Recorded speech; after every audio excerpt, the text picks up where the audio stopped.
سورۃ الرعد۔ بسم اللہ الرحمن الرحیم، الف لام میم را، تلک آیات الکتاب والذی انزل الیک من ربک الحق ولکن اکثر الناس لا یؤمنون۔ الف لام میم را، یہ کتاب اللہ کی آیات ہیں، اور جو کچھ آپ پر آپ کے رب کی طرف سے نازل کیا گیا ہے وہ حق ہے۔ محسوس کیجئے اس کو کہ جو آپ پڑھ رہے ہیں یہ اللہ کا کلام ہے اور یہ حق ہے، لیکن لوگوں کی اکثریت ایمان نہیں لاتی۔ یہ کہتے بھی ہیں کہ اللہ کا کلام ہے، لیکن جو کلام کہتا ہے پھر وہ مانتے بھی نہیں۔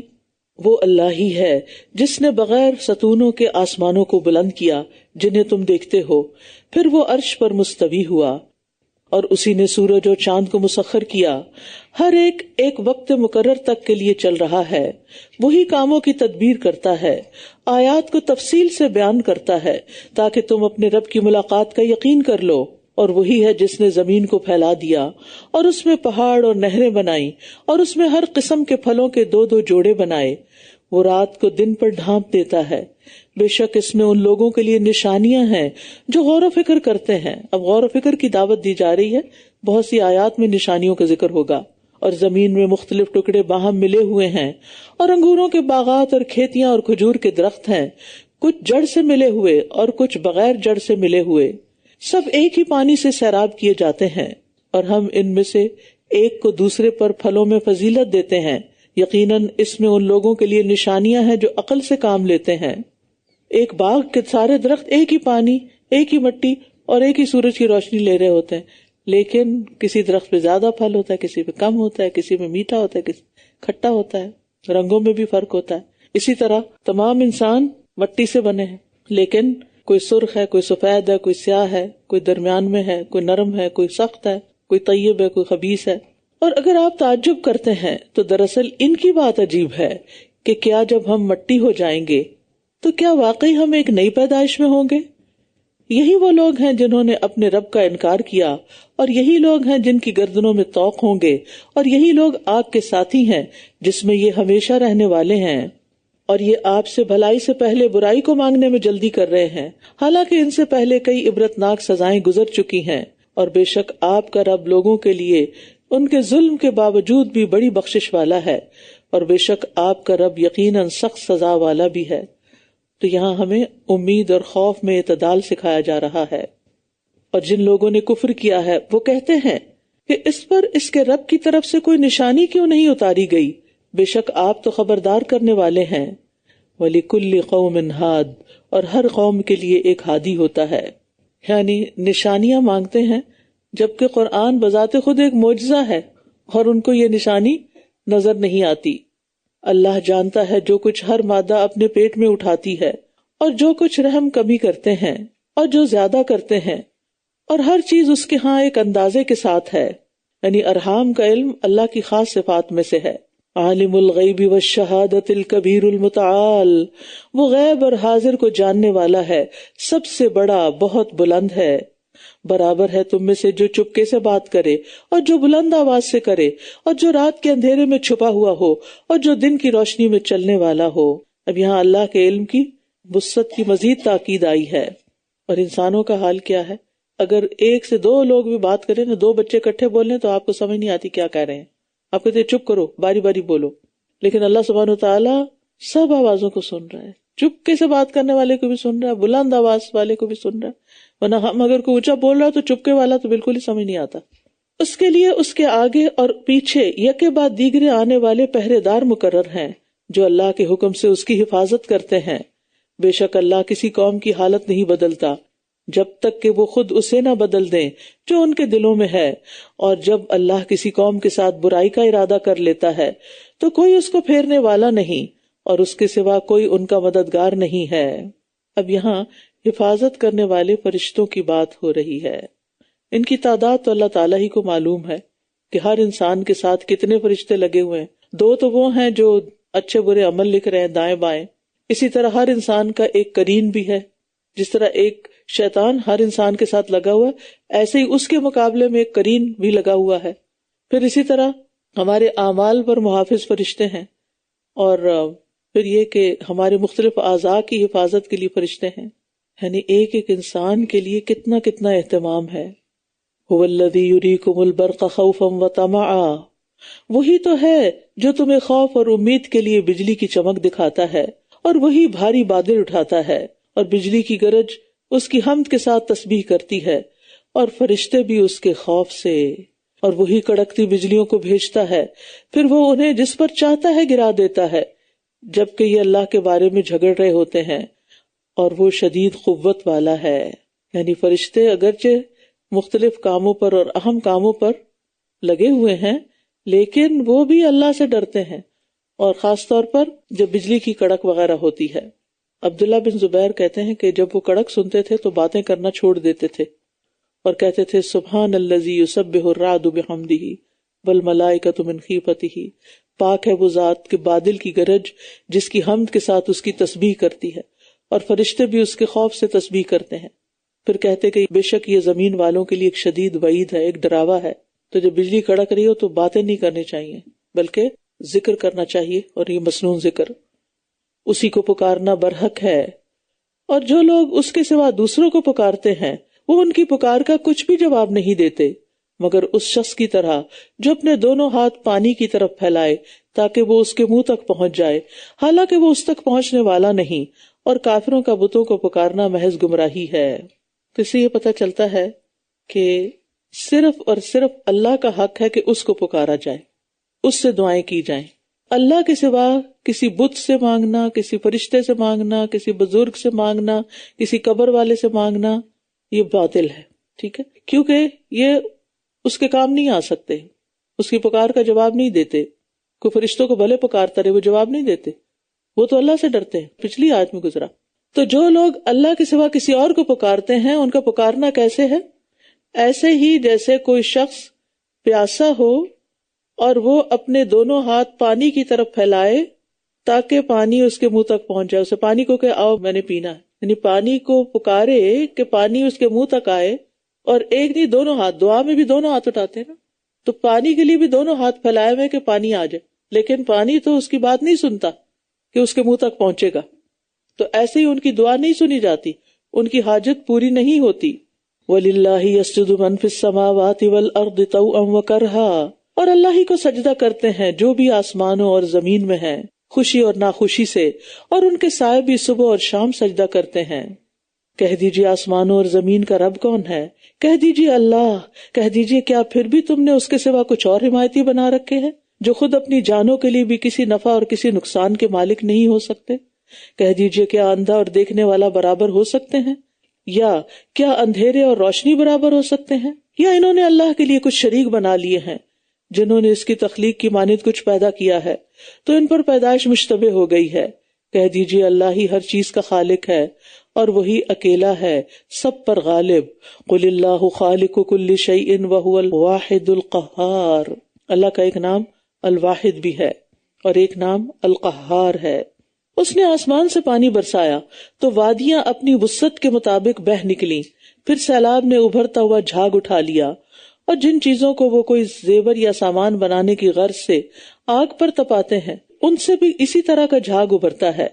اللہ اسی طرح حق اور باطل کی مثال بیان فرماتا ہے، تو رہا جھاگ تو وہ ناکارہ ہو کر چلا جاتا ہے، اور جو چیز لوگوں کو نفع دیتی ہے تو وہ زمین میں ٹھہر جاتی ہے۔ اسی طرح اللہ مثالیں بیان کرتا ہے۔ تو حق کے مقابلے میں باطل کی مثال یہاں دی گئی ہے۔ باطل کی مثال جھاگ کی طرح ہے، کیونکہ جھاگ اوپر تو آ جاتا ہے، ہر چیز کو چھپا لیتا ہے، لیکن پھر آہستہ آہستہ یا تو اڑ جاتا ہے یا پھر نیچے بیٹھ جاتا ہے، تو حق باقی رہتا ہے۔ پانی، سونا، چاندی، تانبا، پیتل، یہ سب چیزیں جب ان کو ابالا جائے، پگھلایا جائے تو یہ باقی رہتی ہیں، اور جو ان کے اندر سے میل کچیل ہوتا ہے وہ ختم ہو جاتا ہے، جل جاتا ہے۔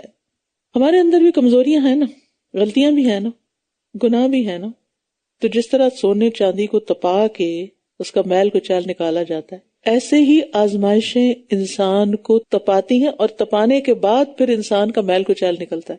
مثلاً ایک شخص اگر سو رہا ہو اور آپ اس کو آواز دیتے ہو، روز کا آپ کا کام ہوگا کہ اٹھو نماز کا وقت ہو گیا، وہ تھوڑا سا اٹھتا کہ اچھا، تھوڑی دیر بعد آپ پھر آتے ہیں، دروازہ نوک کرتے، اٹھو نماز کا وقت ہو گیا، اچھا، پھر آپ دیکھتے ہیں کہ نماز کا وقت نکلنے لگا ہے، تو آپ کیا کرتے ہیں؟ جا کے اس کو پکڑ کے جھنجھوڑتے ہیں نا، پھر اٹھ جاتا ہے. یہی حال ہمارا ہے. جب ہمیں چھوٹی موٹی مشکلات آتی ہیں نا تو ہم کہتے ہیں اچھا اللہ کی طرف آتے ہیں، لیکن جب کوئی بڑی مشکل آتی ہے اللہ تعالیٰ جھنجھوڑتا ہے، خوب جھنجھوڑتا ہے، تو پھر ہم سجدے میں گر جاتے ہیں، ہم روتے ہیں، ہم اس کو پکارتے ہیں. تو یہ آزمائشیں بھی اسی طرح تپا کر ہمیں صاف کرتی ہیں، ہمیں مضبوط بناتی ہیں، ہماری ورث بڑھاتی ہیں اللہ کی نظر میں بھی اور بندوں کی نظر میں بھی. ہمارے اندر سے پھر خیر نکلتی ہے. اور یہاں پر آسمان سے پانی برسایا، یہ جو آسمان سے پانی برستا ہے نا، یہی ریسائیکل ہو جاتا ہے. آسمان سے پانی کہاں آتا ہے؟ نیچے کیا ہوتا ہے؟ وادیاں بہہ نکلی، ٹھیک ہے نا، وادیاں بہہ نکلی. اب کیا ہوتا ہے؟ سورج نکل آتا ہے، بارش ہوئی، بادل سارے چھٹ گئے، سورج نکل آیا. سورج کی گرمی پڑی کس پر؟ پانی پر. اب کیا ہوا؟ پانی پھر بلندی کی طرف چلا گیا، بادل بن گیا، اب پھر بادل بن کے برسے گا. یہی حال انسان کا ہوتا ہے. کیسے؟ ہمیں اللہ تعالیٰ نعمتیں دیتا ہے، پھر کوئی آزمائش آتی، ہم نیچے گر جاتے، ہم اللہ کے آگے جھکتے ہیں، پھر اللہ تعالیٰ ہمیں، یعنی اس آزمائش، وہ جو سورج نکلا ہوا نا تپش والا، وہ آزمائش وہ پھر ختم ہوتی ہے، پھر اس کے ذریعے واپس بلندی کی طرف جاتے ہیں اور سب کو فیض پہنچاتے ہیں. لیکن پھر تھوڑے عرصے کے بعد ایک اور مشکل آ جاتی. زندگی کا یہ سائیکل چلتا رہے گا، اوپر ہوں یا نیچے ہوں، اللہ کو نہ بھولیں، اللہ ہی کی طرف رجوع کریں. لیکن یہ پکا یاد رکھیں کہ یہ تو چلتی ہے تجھے اونچا اڑانے کے لیے. آپ دیکھیں جب پانی اوپر جاتا ہے، ہوائیں اس کو اٹھا لیتی ہیں اور اس کو لیے پھرتی ہیں. مشکل حالات میں جب آپ اللہ کے آگے جھکتے ہیں نا تو اللہ تعالیٰ آپ کے درجے بلند کر دیتا ہے. ہر سجدے کے بدلے درجہ بلند ہوتا ہے. تو کسی بھی مشکل کو برا نہ کہیں، اللہ سبحانہ تعالیٰ سے ناراض نہ ہو، یہ آپ کو بلندی عطا کرنے کے لیے آئی ہے. مقصد پہ فوکس رکھے، اس موقع پر اپنی غلطی کو پہچانے کہ کس غلطی کی اصلاح کے لیے آئی، کیونکہ وہ کسی نہ کسی غلطی کے ساتھ ہوتی ہے ریلیٹڈ.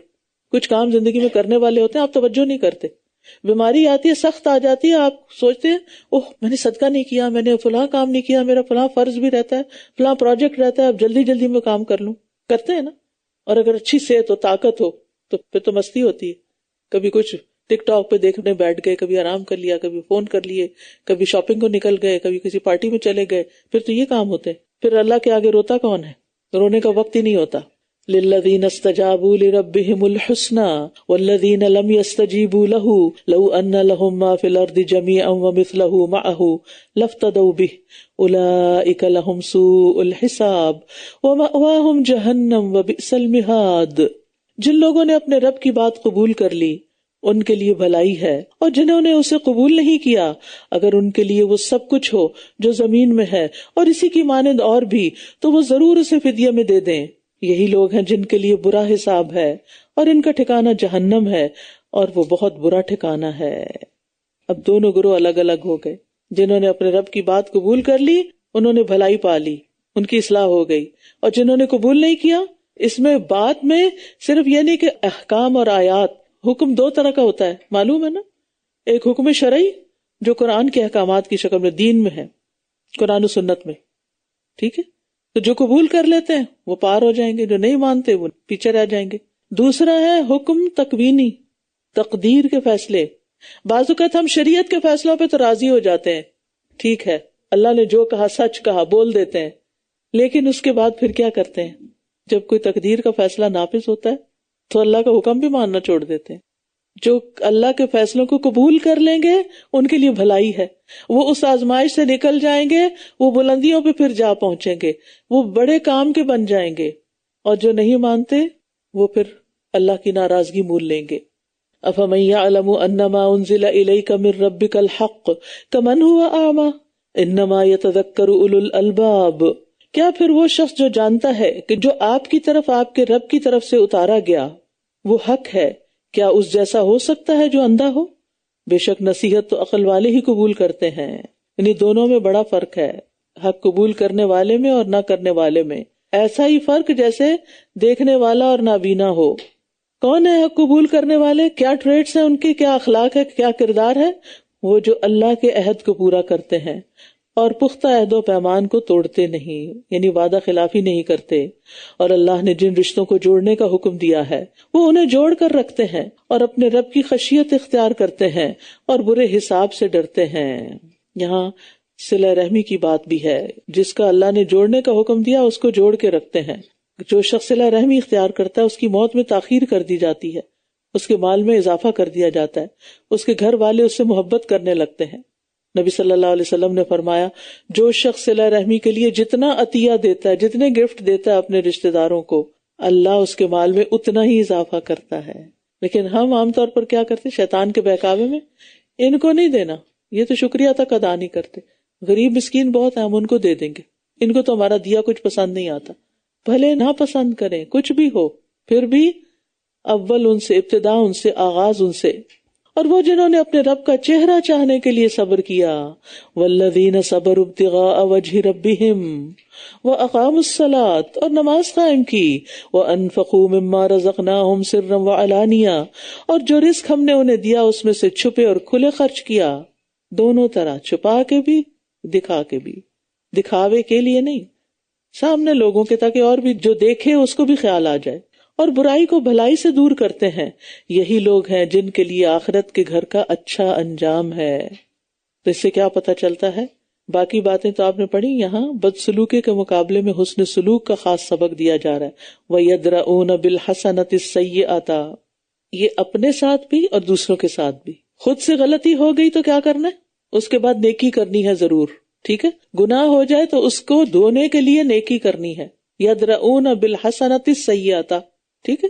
دوسرا، کسی کے ساتھ زیادتی ہو گئی تو اب اس کے ساتھ اچھا سلوک بھی کرنا ہے، اس کی کیئر بھی کرنی ہے، اس کو دینا بھی ہے. اب آپ لسٹ بنا لیں جن جن لوگوں کو آپ نے تکلیف دی ہوئی ہے ان کو.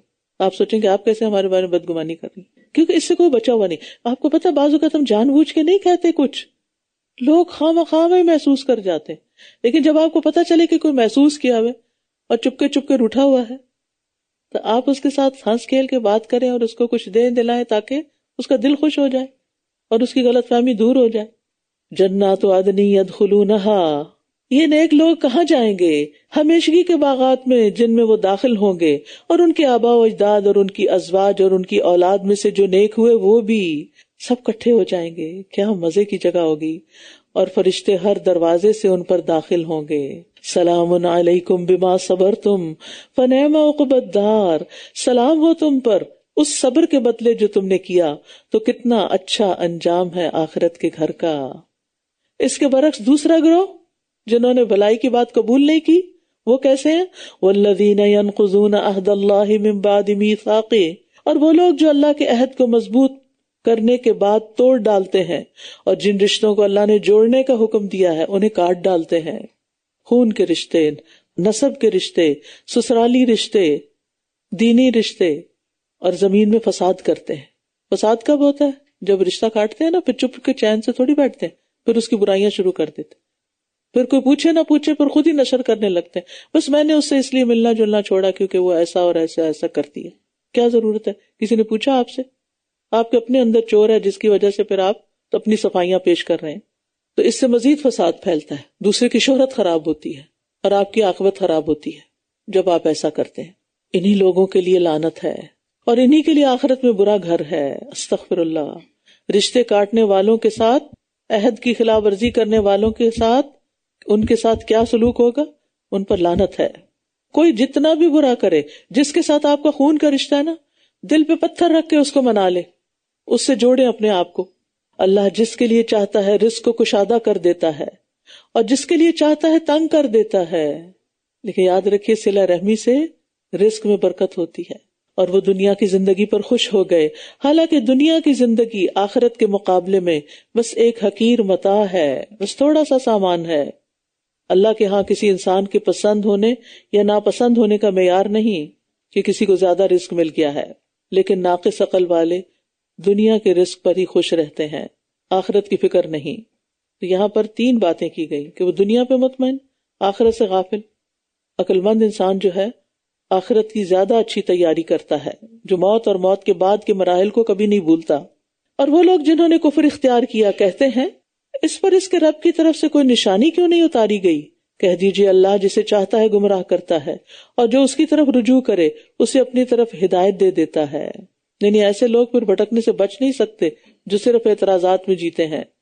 الذین آمنوا وتطمئن قلوبہم بذکر اللہ الا بذکر اللہ تطمئن القلوب، وہ لوگ جو ایمان لائے اور ان کے دل اللہ کے ذکر سے اطمینان پاتے ہیں، خبردار اللہ کے ذکر سے ہی دل اطمینان پاتے ہیں۔ یہ اللہ کی طرف رجوع کرنے والوں کی صفت ہے۔ ذکر کا مطلب نصیحت بھی ہے اور یاد کرنا بھی، ٹھیک ہے؟ تو ایک معنی یہ ہے کہ جو لوگ ایمان لاتے ہیں ان کے دل کو قرآن و سنت کی نصیحت سے تسلی ملتی ہے، قرآن پڑھنے سے، قرآن کی مجالس میں بیٹھنے سے اطمینان قلب نصیب ہوتا ہے۔ کیونکہ آپ دیکھیے، آپ انسانوں کی کتنی بھی باتیں سن لیں تو آپ کو ڈاؤٹ رہتا ہے، پتہ نہیں یہ صحیح بھی ہے کہ نہیں، لیکن جب اللہ کی بات سنتے ہیں کہ اللہ تعالیٰ نے فرمایا کہ اگر تم ایسا کرو گے تو تمہیں ایسی جزا ملے گی، تو انسان تسلی سے کرتا ہے کہ اللہ نے فرما دیا نا، بس پکی بات ہے، ایسا ہی ہوگا، اور وہ چل پڑتا ہے۔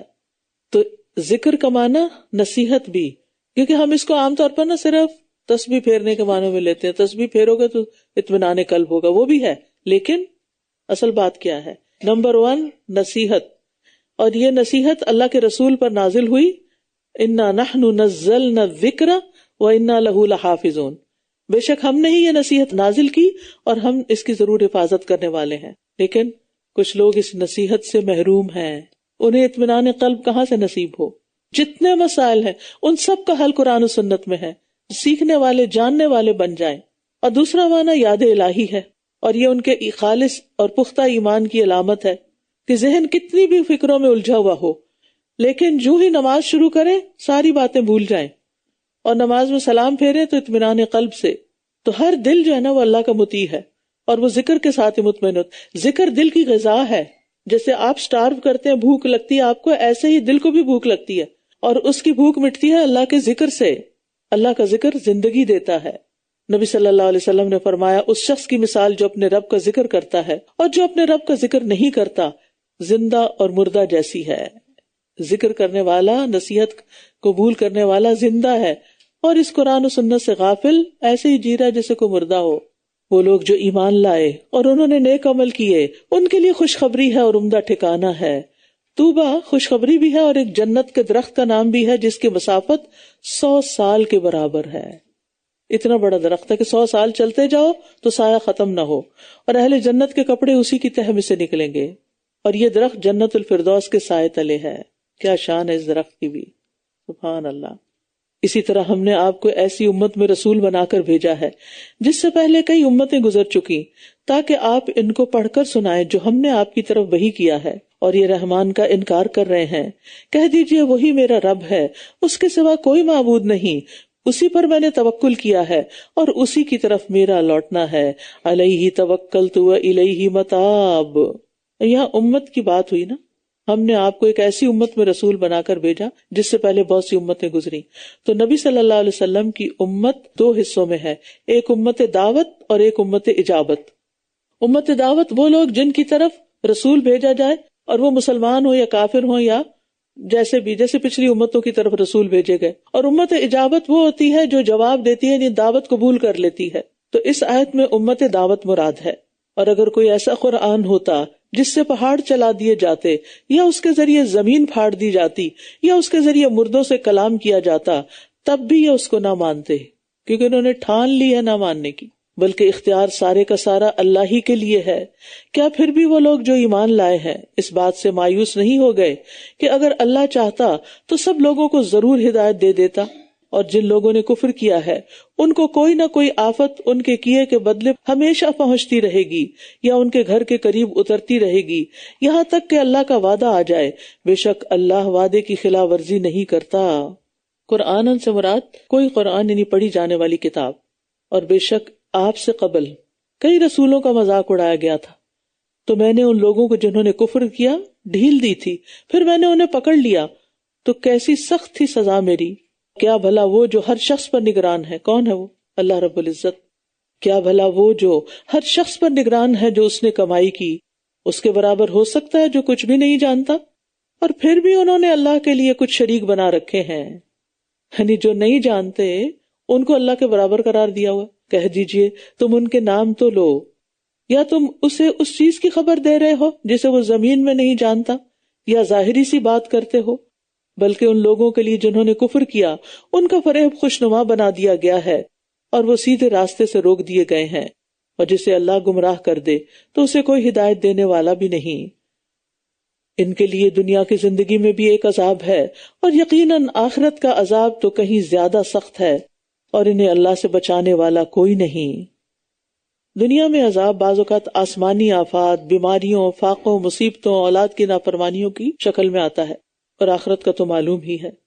پھر فرمایا مثل الجنت التی وعد المتقون، اس جنت کی صفت جس کا وعدہ متقی لوگوں سے کیا گیا ہے یہ ہے کہ اس کے نیچے نہریں بہتی ہیں، اس کے پھل دائمی ہیں اور اس کا سایہ بھی۔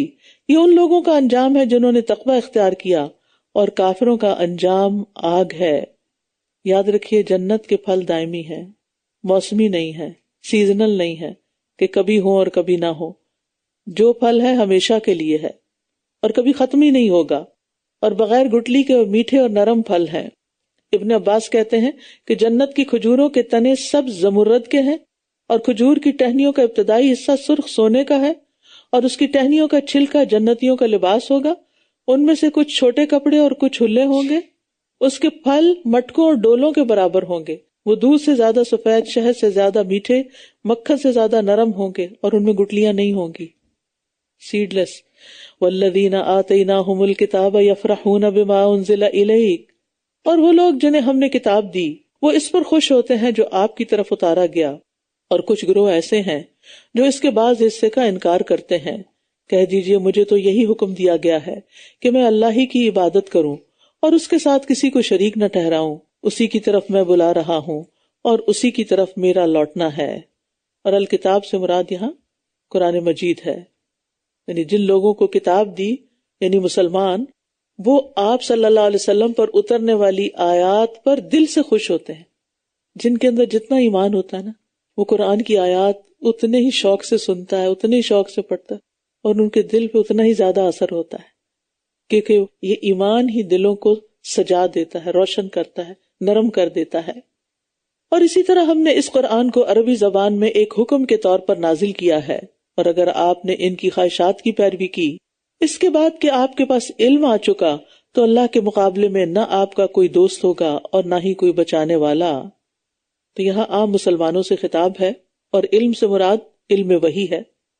اور یقیناً آپ سے پہلے بھی ہم نے کئی رسولوں کو بھیجا، اور ہم نے ان کے لیے بیویاں اور اولاد بنائی، اور کسی رسول کے لیے یہ ممکن نہ تھا کہ وہ اللہ کے اذن کے بغیر کوئی نشانی لاتا۔ ہر وقت کے لیے ایک لکھی ہوئی تقدیر ہے۔ اس جملے میں ایک اعتراض کا جواب ہے۔ عام طور پر لوگوں کا خیال ہوتا ہے نکاح کرنے والا، بال بچوں والا، یہ تو دنیا دار لوگوں کا کام ہے، نبیوں کو اور اللہ والوں کو اس سے کیا تعلق؟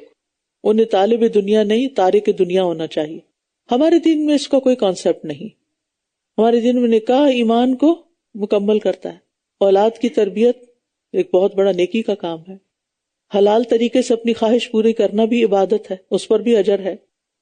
تو اللہ تعالیٰ نے جواب میں کیا فرمایا؟ جو رسول پہلے گزر چکے سب بال بچوں والے تھے، ان کے سچا ہونے پر تم ایمان رکھتے ہو، پھر محمد صلی اللہ علیہ وسلم کا انکار کیوں کرتے ہو؟ اور یہ کہ پیغمبر جو ہوتے ہیں وہ بشر ہوتے ہیں، اور وہ بشری تقاضے رکھتے ہیں اور بشری تقاضے پورے کرتے ہیں۔ ان کو بھوک بھی لگتی ہے، ان کو شادی کی بھی ضرورت ہوتی ہے، ان کو بچے بھی اچھے لگتے ہیں، اور یہ ان کے لیے حرام نہیں ہے۔ یعقوب علیہ السلام اللہ کے کتنے نیک بندے تھے، اور کتنے بیٹے تھے ان کے؟ 12۔ تو اس میں کیا حرج ہے؟ اللہ جسے چاہے 12 دے، اور جسے چاہے 12 سے بھی زیادہ دے دے۔ اللہ جو چاہتا ہے مٹا دیتا ہے، اور جو چاہتا ہے قائم رکھتا ہے، اور اسی کے پاس اصل کتاب ہے۔ یہاں مشرکین کے بعض اعتراضات کا جواب دیا جا رہا ہے۔ وہ کہتے تھے کہ پہلے آئی ہوئی کتابیں جب موجود تھی تو نئی کتاب کی کیا ضرورت تھی؟ اب جواب کیا ہے کہ ان میں تحریف ہو گئی، اب وہ منسوخ ہیں، اس لیے نئی کتاب کی پیروی کا حکم دیا گیا۔ پھر وہ کہتے ہیں اچھا خدا کی کتاب میں تحریف کیسے ہو سکتی ہے؟ اللہ نے اس کی حفاظت کیوں نہیں کی؟ کوئی خدائی کتاب منسوخ کیسے ہو گئی؟ تو پھر جواب کیا ہوتا ہے؟ یہ کتاب بھی اسی رب کی کتاب ہے جس نے تورات اور انجیل نازل کی تھی، لیکن جسے تم تورات سمجھتے ہو، اسی کے احکامات کو نہیں مانتے. اور پھر یہ ہے کہ قرآن بھی ام الکتاب ہی سے ہے. اس کے بارے میں بتا دیا گیا کہ ساری آسمانی کتابیں ایک ہی سرچشمے سے نکلی ہیں. اور اگر ہم آپ کو اس چیز کا کچھ حصہ دکھا دیں جس کا ہم ان سے وعدہ کرتے ہیں، یا ہم اس سے پہلے آپ کو فوت کر لیں، تو بے شک آپ کے ذمہ صرف پہنچا دینا ہے اور حساب لینا ہمارے ذمہ ہے. مطلب یہ ہے کہ تم اس فکر میں نہ پڑو کہ جن لوگوں نے تمہاری دعوت کو جھٹلا دیا ان کا انجام کیا ہوتا ہے اور کب ان پہ عذاب آتا ہے. یہ فیصلہ ہمارا ہے، جب چاہیں کریں. آپ اپنا کام یکسوئی سے کرتے رہیں اور فیصلہ اللہ تعالیٰ پہ چھوڑ دیں. کیا انہوں نے دیکھا نہیں کہ ہم زمین کو اس کے کناروں سے گھٹاتے چلے آ رہے ہیں، اور اللہ فیصلہ فرماتا ہے، کوئی اس کے فیصلے میں رد و بدل کرنے والا نہیں، اور وہ جلد حساب لینے والا ہے. اللہ تعالیٰ نے بہت لطیف انداز میں بیان کیا کہ اللہ کی طرف جب لوگوں کو بلایا جاتا ہے تو پھر اللہ تعالیٰ کے اذن سے جب وہ دعوت پھیلتی ہے تو گویا اللہ تعالیٰ خود اس زمین کی طرف بڑھتا چلا جا رہا ہے. یعنی اس سے تعبیر کیا، یعنی جیسے نبی صلی اللہ علیہ وسلم کی دعوت سے لوگ مسلمان ہوئے تو کہاں کہاں تک اسلام پھیل گیا، کہاں کہاں تک مسلمانوں نے فتوحات کی، اور ان سے پہلے لوگوں نے بھی چالیں چلی تھیں.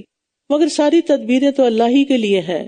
ہر شخص جانتا ہے جو وہ کمائی کر رہا ہے، اور کفار جلد جان لیں گے کہ گھر کا اچھا انجام کس کے لیے ہے.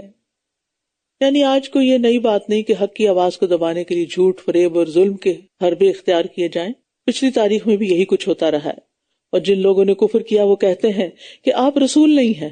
کہہ دیجئے میرے اور تمہارے درمیان اللہ گواہ کافی ہے، اور وہ شخص بھی جس کے پاس کتاب کا علم ہے، یعنی جو باقی آسمانی کتابوں کا علم رکھتا ہے، وہ اس بات کی گواہی دے گا کہ جو میں پیش کر رہا ہوں وہی تعلیم ہے جو پچھلے انبیاء لے کر آئے تھے، کوئی نئی چیز نہیں.